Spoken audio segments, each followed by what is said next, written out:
క్రీస్తునందు ప్రియులైన సహోదరి సహోదరులకు ప్రభువైన యేసుక్రీస్తు వారి దివ్యనామంలో శుభాలు. నూతన జీవిత అనుదిన దైవధ్యానంలో అన్ని సౌకర్యాల దేవుడు, మన పరలోక తండ్రి అన్ని పరిస్థితులలోనూ మనకు ఓదార్పునిస్తాడు. మన బాధ మనమే కలిగించుకున్నప్పటికీ. యోహాను సువార్త 8వ అధ్యాయం 1-11 వచనాలలో యేసు ఒలీవ కొండకు వెళ్ళెను. తెల్లవారగానే యేసు తిరిగి దేవాలయంలోనికి రాగా ప్రజలందరూ ఆయన యొద్దకు వచ్చిరి గనుక ఆయన కూర్చుండి వారికి బోధించుచుండెను. శాస్త్రులను పరిసయ్యులను వ్యభిచారమందు పట్టుబడిన ఒక స్త్రీని తోడుకొని వచ్చి ఆమెను మధ్య నిలవబెట్టి, బాధకుడా, ఈ స్త్రీ వ్యభిచారం చేయుచుండగా పట్టబడెను. అట్టి వారిని రాళ్ళు రువి చంపవలెనని ధర్మశాస్త్రంలో మోసే మనకు ఆజ్ఞాపించను కదా, ఆయనను నీవేమి చెప్పుచున్నావని ఆయనను అడిగిరి.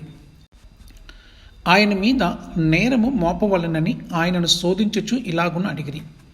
అయితే యేసు వంగి నేల మీద వ్రేలుతో ఏమో వ్రాయిచుండెను. వారాయనను పట్టు వదలక అడుగుచుండగా ఆయన తల ఎత్తి చూచి, మీలో పాపము లేనివాడు మొట్టమొదట ఆమె మీద రాయి వేయవచ్చునని వారితో చెప్పి మరలా వంగి నేల మీద వ్రాయిచుండెను. వారి మాట విని పెద్దవారు మొదలుకొని చిన్నవారి వరకు ఒకని వెంట ఒకడు బయటకు వెళ్ళిరి. యేసు ఒక్కడే మిగిలెను. ఆ స్త్రీ మధ్యను నిలువబడి ఉండెను. యేసు తల ఎత్తి చూచి, అమ్మా, వారెక్కడ ఉన్నారు? ఎవరునూ నీకు శిక్ష విధింపలేదా అని అడిగినప్పుడు ఆమె, లేదు ప్రభువా అనెను. అందుకు యేసు, నేనును నీకు శిక్ష విధింపను, నీవు వెళ్ళి ఇక పాపం చేయకుమని ఆమెతో చెప్పెను. దేవుడు మనల్ని ఓదారుస్తానని వాగ్దానం చేస్తున్నాడని మనకు బాగా తెలుసు. యెషయా గ్రంథము 66వ అధ్యాయము 13వ వచనంలో, ఒకని తల్లి వాణిని ఆదరించినట్లు నేను మిమ్మును ఆదరించెదను, యెరూషలేములోనే మీరు ఆదరించబడెదరు. అయితే ఆ బాధ మనమే తెచ్చుకున్నదైతే ఆయన అక్కడ ఉంటాడా?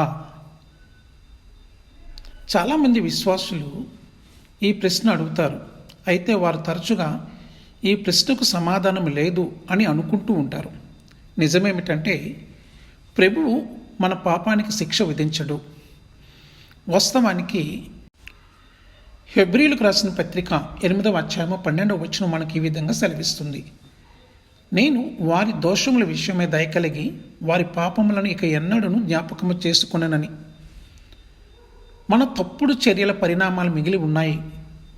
మనము దేవుని వైపు తిరిగితే బాధాకరమైన పరిణామాల ద్వారా ఆయన మనల్ని నడిపిస్తాడు. పరిసయ్యులు యేసు ముందుకు లాక్కెళ్ళిన స్త్రీ మనకు గుర్తుందా? ఆమె వ్యభిచారంలో పట్టుబడింది. ఇది ధర్మశాస్త్ర ఉల్లంఘన. మత నాయకులు ఆమెను రాళ్లతో కొట్టి చంపడానికి సిద్ధంగా ఉన్నారు. కానీ యేసు ఆమెతో కరుణతో మాట్లాడాడు. ఆమె పాపాన్ని ఆయన ఏ విధంగానూ క్షమించకపోయినా ఆమె తన తెలివి తక్కువ కోరికల నుండి వచ్చే పర్యవసానాలను అప్పటికే ఎదుర్కొంటుందని ఆయన గుర్తించాడు. ఆయన ఆమెను క్షమించి, వెళ్ళు, ఇక పాపము చెయ్యకు అని చెప్పాడు. మనము చేసేది ఏదైనా దేవుని ప్రేమ నుండి మనల్ని వేరు చేయదు. రోమిలికి రాసిన పత్రిక 8వ అధ్యాయము 38 మరియు 39 వచనాలు. మనము బాధించినప్పుడు, ఆ బాధ స్వయంగా కలిగించుకున్నప్పుడు కూడా ఓదార్పునిస్తానని ఆయన వాగ్దానము చేయడం ద్వారా ఆయన తన యొక్క ప్రేమను వ్యక్తపరుస్తాడు. అవిధేయులైన వ్యక్తులకు ఆయన ప్రోత్సాహాన్ని ఇవ్వడని చాలామంది అనుకొని అవమానముతో మనల్ని మనమే ఆయన ప్రేమగల చేతుల నుండి దూరం అవ్వడానికి మనముగా దూరం అయిపోతూ ఉంటాము.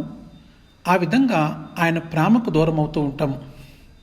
లేదా కనికరము చూపు తండ్రి సమస్తమైన ఆదరణను అనుగ్రహించు దేవుడు అని చెప్పే లేఖనాన్ని మనము నమ్మాలి.